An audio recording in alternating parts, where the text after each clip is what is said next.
नमस्कार, आप सबका स्वागत है पीएमसी हिंदी के प्रोग्राम हम में पीएसएस। दोस्तों, जैसा कि आप जानते हैं, इस प्रोग्राम में हम हर बार नए मास्टर से मिलते हैं जो पितामह के लिए अपने भाव व्यक्त करते हैं। आज इसी कड़ी में हमारे साथ जुड़ने जा रही हैं सौम्या मेनन जी, जो कि मुंबई से हैं। आइए उनसे ही जानते हैं उनकी आध्यात्मिक यात्रा के बारे में और पितामह के लिए उनके क्या भाव हैं। नमस्कार सौम्या जी, बहुत बहुत स्वागत। नमस्ते Renu ji, thank you for inviting me to this programme. आपकी बहुत बड़ी आभारी हूँ कि आपने मुझे इस लायक समझा कि प्रोग्राम में इनवाइट किया। सौम्या जी, आप हमें अपने बारे में कुछ बताएंगी? तो मैं करियर वाइज तो एक फंड अकाउंटेंट हूँ, मल्टीनेशनल कंपनीज के साथ काम करती हूँ। एंड मेरा ध्यान का जो जर्नी है वो मैंने स्टार्ट किया था अराउंड 2018 से, प्राणिक हीलिंग से उसकी शुरुआत हुई थी। और पीएसएसएम से फिर आप कैसे जुड़े? तो 2018 में जब मैंने प्राणिक हीलिंग की शुरुआत की थी, उसके बाद मुझे ऐसा लगा कि अभी भी मुझ में कुछ कमी है। जो चीज़ मैं ढूंढ रही हूँ, जो जिस चीज़ की मुझे तलाश है, वो अभी भी मुझे मिल नहीं रही है। कहीं ना कहीं तो कुछ तो अधूरा है। तो वैसे रहते रहते एक दिन जो मेरे एक बहुत अच्छे दोस्त थे, जिसने मुझे एक्चुअली स्पिरिचुअलिटी से इंट्रोड्यूस करवाए थे, प्रशांत और रिंगू ओझा करके, उनके माध्यम से मुझे पता चला कि यहाँ पे कुछ ऑनलाइन माध्यम से मेडिटेशन सिखाने का कार्यक्रम चालू है, JTTP करके, जर्नी टूवर्ड्स ट्रू पाथ। तो वो नाम से ही मुझे कुछ ऐसा लगा कि हाँ, इसमें मतलब ट्रू पाथ मतलब वो क्या होगा। वो एक थोड़ा तड़प जो अंदर थी, उसको और एक स्पार्कलिंग मिल गई कि उसको और ढूंढना है। तो उसकी तरफ आते आते मैंने जर्नी टूवर्ड्स ट्रू पाथ 2021 में शुरू किया। फिर वहाँ से मुझे PSSM से जुड़ते गई। तो पीएसएसएम और जो आप पहले प्राणिक हीलिंग कर रहे थे, उनमें क्या फ़र्क महसूस हुआ आपको? जब मैं प्राणिक हीलिंग में थी, प्राणिक हीलिंग में ज़्यादातर आपको मुद्राओं की करनी रहती है, फिर आपको योगा के आसन बताते हैं, कुछ स्टेप्स रहते हैं जिसके चलते आपको अपना जो प्रैक्टिस है उसको चालू रखना रहता है। तो आपको फिजिकली भी कुछ एक्टिविटीज़ में इन्वॉल्व होना रहता है। और जो लैंग्वेज मोस्टली जो प्राणिक हीलिंग में यूज़ करते थे वो अंग्रेज़ी में होते हैं। तो अगर देखेंगे, अगर मैं किसी और को जाके वो क्लासेस में अगर जोड़ने के लिए ट्राई करूँगी या उनको समझाने की कोशिश करूँगी, तो हर एक चीज़ को मुझे हिंदी में पहले कन्वर्ट करना है, फिर वो सादा जो लोग हैं उनको समझने के लिए प्राप्ति होगी। जब मैं PSSM में आई, जो चीज़ मैंने देखा कि ये तो सरल है, आप जैसे कुछ ऐसे रिस्ट्रिक्शन नहीं रखा है पितामह ने। आपको आनापानासती मेडिटेशन करना है, जिस अवस्था में अपने शरीर को ईजिली आप रख सकते हो उस अवस्था में रखिए और आराम से अपना ध्यान का जो प्रैक्टिस है वो करते जाइए। तो वो कुछ चीज़ थी जो मुझे अट्रैक्ट किया। और जो प्राणिक हीलिंग में और एक चीज़ मैंने देखा कि वहाँ पे जो भी कोर्सेज आप करोगे उसके लिए आपको सबसे पहले कुछ फीस जमा करनी रहती है। और PSSM में आने के पता चला, यहाँ तो पितामह पहले ही बोलते हैं ना आपको फीस लेनी है ना देनी है। जो भी यहाँ पे नॉलेज है ये सबके लिए प्राप्य होना चाहिए और सभी मास्टर्स निःशुल्क सेवा में इधर सब कुछ उपलब्ध करवाते।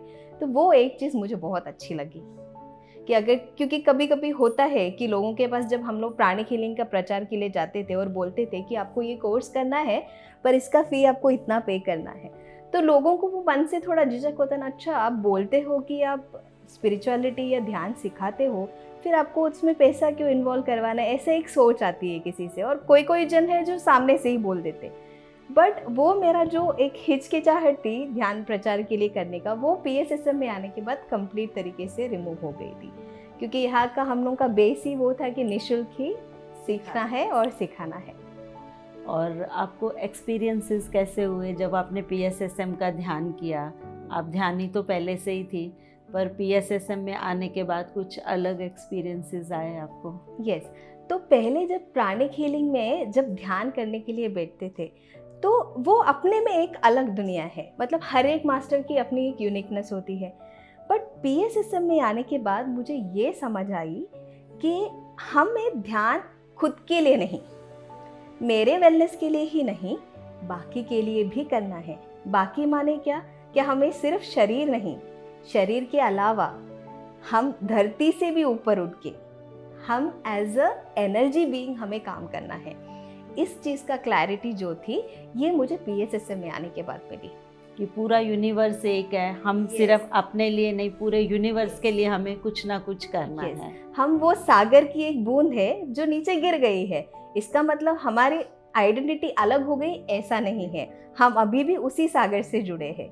तो हमारा काम सिर्फ वो बूंद इकट्ठा जो हुआ है, एक तालाब जो बना है, उसके लिए सिर्फ काम नहीं करना है, हमें अभी भी वही सागर से जुड़ के ये तालाब और वो सागर के बीच में का बाकी का जो रिश्ता है उसको निभाना है। उसका क्लैरिटी PSSM में आने के बाद तो मिली। उसके लिए आप क्या काम कर रहे हैं? तो अभी मैं जैसे अगर समझाने के लिए कोशिश करूँगी जितना मेरे वर्ड्स में मैं डाल सकती हूँ, तो ऐसे मैं पहले समझती थी कि जो भी सामने फिजिकली जो वैरियर्स होते थे सिर्फ उन लोगों को ही, मतलब जो ध्यान प्रचार करना या फिजिकली आपको किसी के सामने जाना, उसी में ही मैं खुद को भी बांध के रखी थी कि वही काम होता है सामने से दिखने वाला। बट PSSM में आने के बाद जब मेरा ध्यान की शुरुआत हुई तो मुझे ये समझ में आया कि जैसे युद्ध के मैदान में आपको अलग अलग तरीके के तंत्र यूज़ करने पड़ते हैं, सेम तरीके से ध्यान में भी ये सब लागू होता है। आपको जो दिखता है ज़रूरी नहीं सिर्फ वही काम होता है, उसके पीछे भी बहुत सारे बैकग्राउंड वर्क करने होते हैं।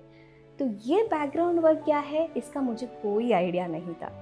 जैसे जैसे मैंने ध्यान आनापानासती शुरू किया तो जो जो काम करना है उसके लिए मैसेजेस मास्टर्स देते गए।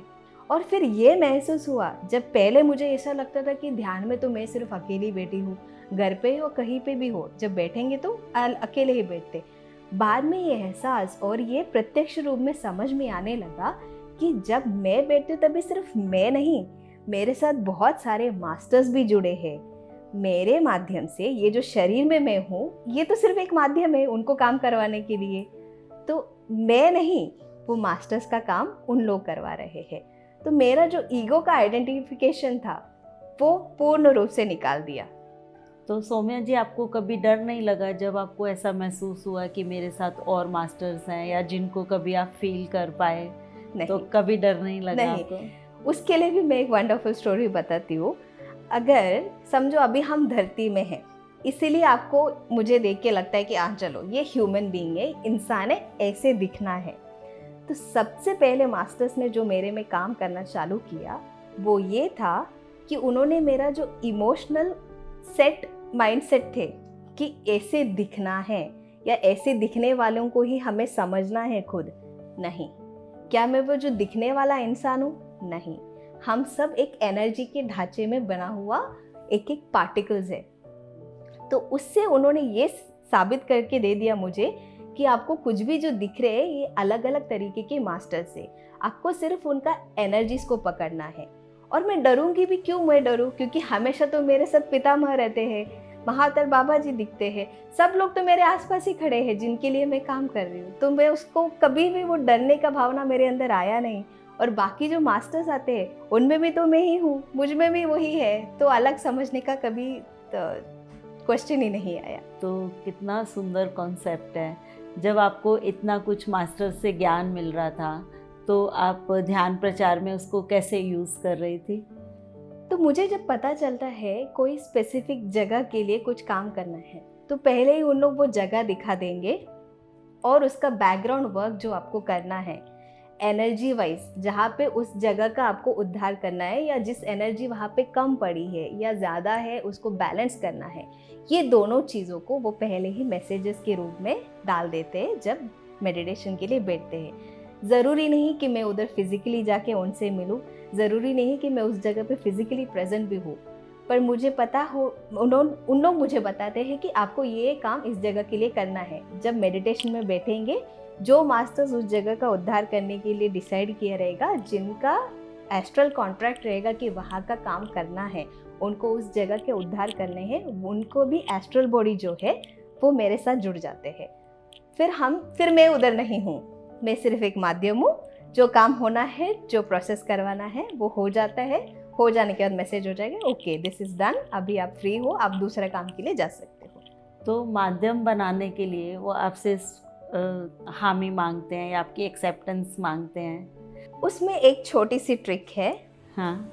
वहाँ पे मैं जो ईगो के बारे में आपको बोल रही थी वो काम में आएगा। अगर मैं ये समझूं कि मैं कर रही हूँ तो ये कोई भी काम में आपको कुछ नहीं इन्वॉल्व करेंगे।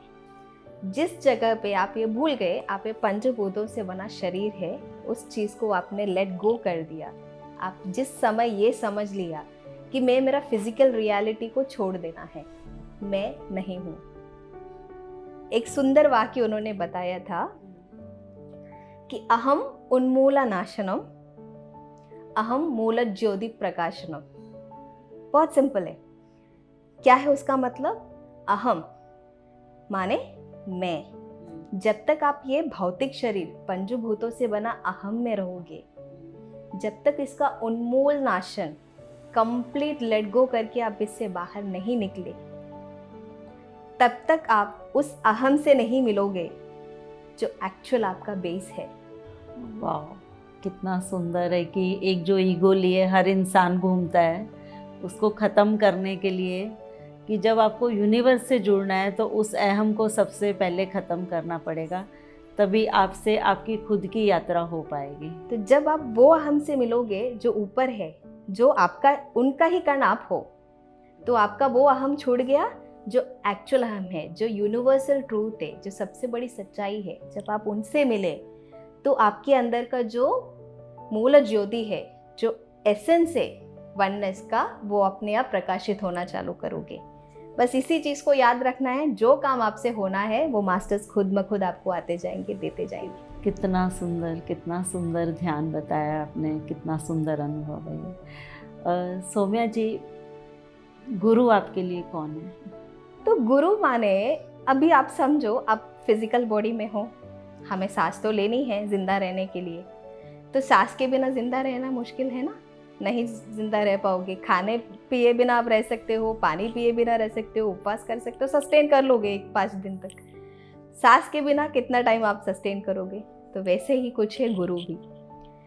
हर एक इंसान जो भी आपको ज़िंदगी में मिलता है, चाहे अपने बच्चे से लेके माँ बाप से लेके, हर एक इंसान आपको कुछ ना कुछ तो सिखाता है। रिलेटिव्स हो, फ्रेंड्स हो, वो सब आपका गुरु ही है, क्योंकि वो सब आपको वो सच में जो आप हो उसमें तक पहुंचने का एक रास्ता बना के देते हैं आपको। सौम्या जी, अभी आपने बताया कि आपके सांस ही गुरु हैं। जिस गुरु ने आपको ये बताया कि सांस ही गुरु है, जब वो आपको मास्टर्स बोलते हैं, फ्रेंड्स बोलते हैं, तब कैसा लगता है आपको?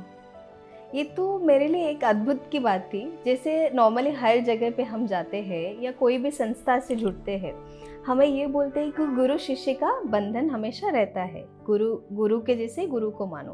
बट पितामह ऐसे एक व्यक्ति थे जिनको मिलने के बाद वो बोलते हैं masters, my beloved masters and gods. तो वो उनका ही एक झलक हम में भी पाते हैं। वो कभी भी ये नहीं मानते कि हम उनसे कभी कम हैं या हम उस लायक नहीं है कि उनके तरह बन पाएंगे। वो रिस्ट्रिक्शंस का कोई भी कण हमारे अंदर नहीं आने देते।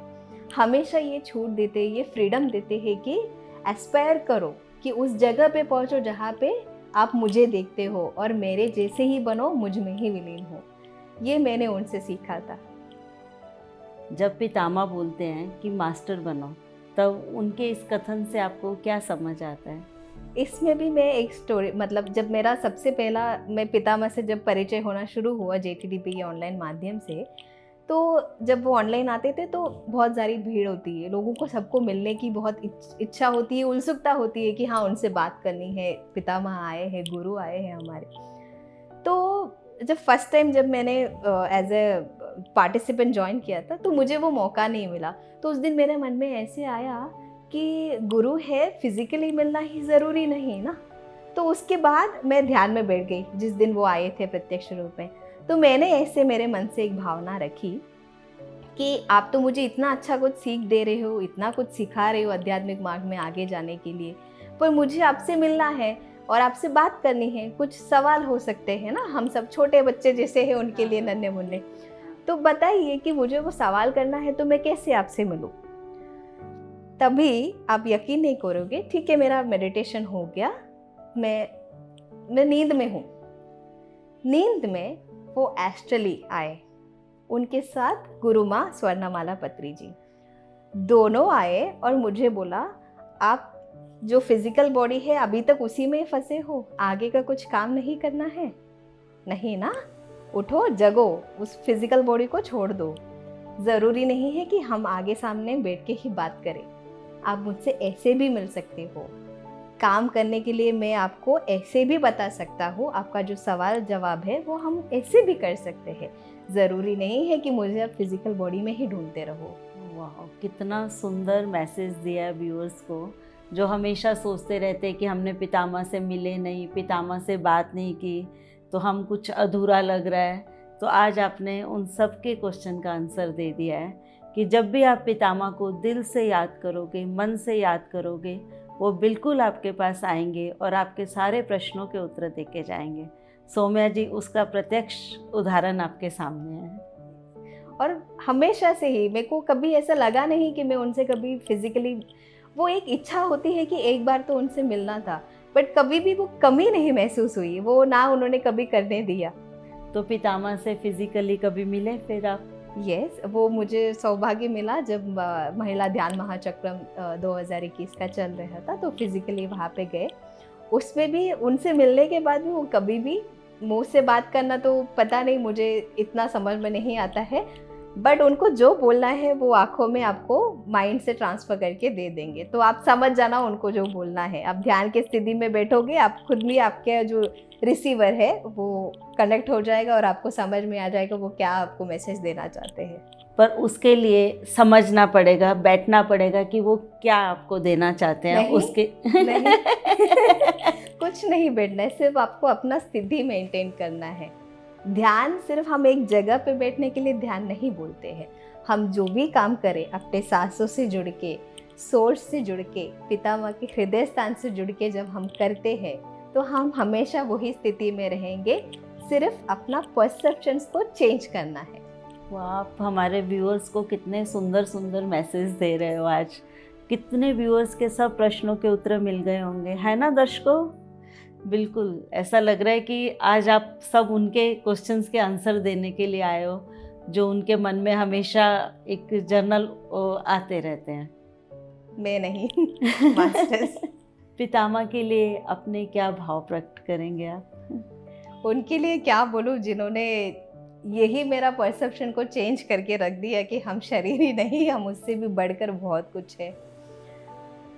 ये पितामह कुछ ऐसे हैं जो हमारे दोस्त भी है, हमारे भाई भी है, गुरु भी है, माँ भी है, पिता भी है। तो वो रिलेशनशिप में उनको केयर नहीं कर सकते, उनसे परे है। और उनके लिए क्या बोलूँ कि उन्होंने इतना फ्रीडम दिया है कि हम नॉर्मली कोई भी संस्था से जुड़ो या कुछ भी सीखने जाओ, वहाँ पे आपको ये बोल दिया जाएगा कि सिर्फ आप एक लाइन खींचा रहेगा, उसी लाइन से आपको चलना है, ना आपको इधर चलना है ना आपको उधर देखना है, सीधे तरह देखो, उसी लाइन में चलो। पितामह कोई ऐसे थे जिनसे मैंने ये सीखा, वो बोल रहे आप सिर्फ मुझ में ही बंद के मत रहो, आप जाके उस गुरु का भी सुनो, आप उनका भी सुनो, आप इनका भी सुनो। अगर 30 जन है, 30 जन का भी सुनो, देखो, पढ़ो, फिर आपको जो करना है, आप में जो चेंजेस लेके आना है, उसके लिए आपके अंदर अंश से जो आपको मैसेज आएगा, जो आपको इंटरनल मैसेज आएगा, जिसको आपको खुद के लाइफ में खुद के परिवर्तन के लिए लेके आना है, उसको अडेप्ट करके आगे बढ़ो। ये मैंने तो अपनी आत्मा से ही जोड़ देते हैं कि आपके अंदर कोई क्वेश्चन ही नहीं बचता है, कि जो आंसर है वो अपने अंदर से ही ढूंढो। क्योंकि इसमें भी एक्सप्लेनेशन ऐसे कुछ दिया था, जब मेडिटेशन में, आनापानासती मेडिटेशन में बैठे थे तो अलग अलग लाइफ टाइम दिखते हैं। ज़रूरी नहीं है कि मैंने हर जन्म सिर्फ धरती पे ही लिया हो, तो अलग अलग यूनिवर्स में, अलग अलग मल्टी डायमेंशनल स्टेट में जब आप जन्म लेते हैं, तो ज़रूरी नहीं कि मेरा जर्नी या किसी और का जर्नी से सेम हो। चाहे हम घर का ही बात ले लें, ज़रूरी नहीं कि मेरा जर्नी वही हो जो मेरे हस्बैंड के लिए बना हो या मेरे बच्चे के लिए बना हो। तो उसमें उन्होंने ये समझाया था कि आपको जिस इंसान ने या जो भी गुरुजनों ने आपको जो भी बताए हो, ज़रूरी नहीं है कि वो सभी चीज़ आप में लागू हो, क्योंकि आपने अगर 100 वेज है मे बी आपने 90 वेज ऑलरेडी एक्सप्लोर किया है और उसका अनुभव आपके पास है, जो आपका प्राइमोर्डियल सेल्फ है। अभी उसमें से आपको सिर्फ 10 मार्ग एक्सप्लोर करना बचे हैं। तो वो रिमेनिंग 10 वेज में आपको क्या एक्सप्लोर करना है, अभी इस लाइफ टाइम में, ये धरती प्लैनेट में आपको क्या एक्सप्लोर करना है, इसका आपको मैसेज चाहिए। तो आपका खुद का ही वो पूर्ण आत्मा से ही कनेक्ट होना है। तो वो नॉलेज आपको चाहिए, तो आप डायरेक्टली नहीं पहुंच सकते हो। डिफ़िकल्ट नहीं है, पहुंच भी पाओगे। पर क्या होता है, जंगल में जब आपको प्रवेश करना रहता है, बहुत सारे रास्ते आसान भी होते हैं, बहुत सारे कठिन भी होते हैं। आप कभी भी पहले वो सफ़र किया नहीं रहेगा, आपको पता नहीं। बट हमारे पितामह ऐसे हैं, गुरु, उनको तो ऑलरेडी पता है कौन सा मार्ग आसान है, कौन सा मार्ग कठिन है। तो वो आपको पहले ही बता देंगे, बच्चा ये मार्ग नहीं, आपको उस मार्ग में जाना है जहाँ पे आपको शेर नहीं दिखेगा, जहाँ पे लायन नहीं दिखेगा, आपको भेड़िया नहीं दिखेगी, या कोई ऐसे एनर्जीज नहीं दिखेंगी जहाँ पे आप अटक जाओगे। बट आपको अपना मार्ग तक वो पहुँचा देंगे। तो वो एक चीज़ है जो मुझे इधर से बहुत अच्छी लगी। आपने कभी अपना दूसरे प्लेनेट पे जन्म देखा है? यस, देखा है। बताना चाहेंगे दर्शकों को उसके बारे में? तो यहाँ पे वापस हम उसी ईगो में आए। सोचना मत कि आप ऐसे दिखोगे, आपका 2 कान होंगे, 2 नज़र रहेंगे, आपका ये परसेप्शन रहेगा। ज़रूरी नहीं है कि आप ऐसे दिखोगे, ज़रूरी नहीं कि आपको फिजिकल फॉर्म भी दिखेंगे।